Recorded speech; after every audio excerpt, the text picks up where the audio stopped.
रावण लंका का स्वर्ण सिंहासन, 10 मुख वाला महाराक्षस जिसे रामायण का खलनायक कहा गया। लेकिन क्या वो सिर्फ खलनायक था या उसके जीवन में कोई गहरी सच्चाई छुपी थी जो उसे सामान्य राक्षस नहीं बल्कि एक असाधारण तपस्वी और अद्वितीय शिव भक्त बनाती है। आज के इस यात्रा में हम खोलेंगे रावण की भक्ति, उसके अहंकार और गोकर्ण महाबलेश्वर मंदिर से जुड़ी उस अद्भुत कथा के रहस्य जो सदियों से लोगों को आकर्षित कर रही है। रावण का जन्म कोई साधारण घटना नहीं थी। उसके पिता थे ऋषि विश्रवा, महान तपस्वी, अद्भुत विद्वान और ऋषि पुलस्त के वंशज, और उनकी माता थी कैकसी, राक्षस कुल की कन्या। ऋषि कुल की पवित्रता और राक्षस कुल की शक्ति, यही संगम रावण के रक्त में बहता था। यही कारण था कि रावण के भीतर ज्ञान और क्रोध, भक्ति और अभिमान, शक्ति और लोभ सब एक साथ पलते रहे।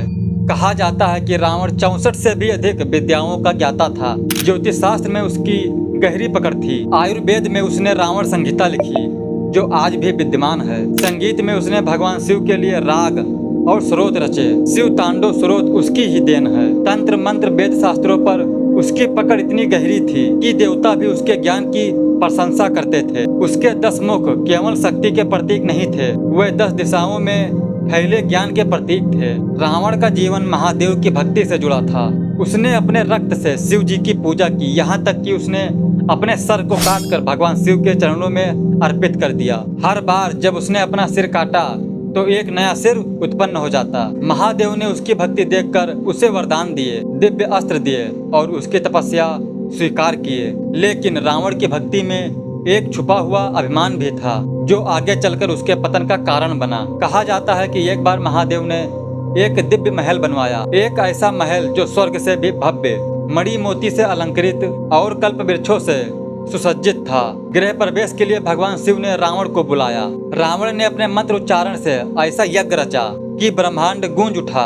और फिर दक्षिणा मांगते समय रावण ने कहा, प्रभु आप मुझे इस महल को ही दक्षिणा के रूप में प्रदान कर दीजिए। महादेव ने हंसते हुए कहा, तथास्तु। और उसी वक्त लंका स्वर्ण की नगरी बन गई। जब माता पार्वती ने कहा, स्वामी हम कहाँ रहेंगे, भगवान शिव मुस्कुराए और बोले, मेरा निवास महलों में नहीं भक्ति में है। मेरा घर सदा कैलाश पर्वत पर रहेगा जो वैराग्य और शून्यता का प्रतीक है। लेकिन रावण का अहंकार अब और बढ़ चुका था। उसने सोचा क्यों ना कैलाश पर्वत ही लंका ले जाऊं। उसने अपने 10 भुजाओं से कैलाश पर्वत उठाना शुरू किया। धरती कांप उठी, पर्वत हिलने लगे और देवता भयभीत हो गए। लेकिन महादेव केवल मुस्कुराते रहे और उन्होंने अपने अंगूठे से पर्वत को दबा दिए। और फिर रावण जोरों से चीखने लगा। यही चीख उसे एक नया नाम दिया, रावण, जिसका अर्थ है वो जो रोया। रावण ने कठोर तपस्या की और भगवान शिव का आत्मलिंग प्राप्त किया। लेकिन महादेव ने शर्त रखी, जहाँ ये लिंग स्थापित होगा वहीं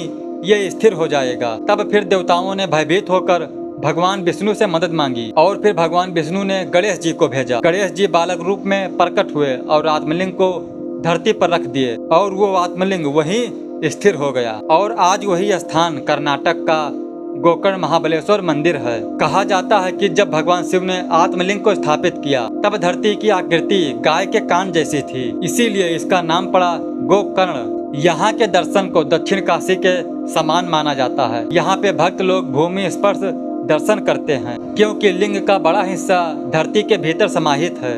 रावण की भक्ति महान थी, ज्ञान अद्वितीय था, शक्ति असीमित थी, लेकिन अहंकार उसकी भक्ति का सबसे बड़ा बाधा बना। शास्त्र कहते हैं, भक्ति बिना विनय सिर्फ शक्ति है, और शक्ति जब अहंकार से जुड़ती है तो विनाश को जन्म देती है। रावण की कथा हमें सिखाती है कि भक्ति में अहंकार नहीं, विनम्रता चाहिए, क्योंकि भगवान दया के सागर हैं। लेकिन अहंकार के आगे भक्ति भी अधूरी रह जाती है। अगर ये वीडियो आपको पसंद आई हो तो वीडियो को लाइक करिए और चैनल को सब्सक्राइब करिए। फिर मुलाकात होगी अगले वीडियो में एक नई दिव्य रहस्यमयी कहानी के साथ। तब तक के लिए धन्यवाद। जय श्री राम।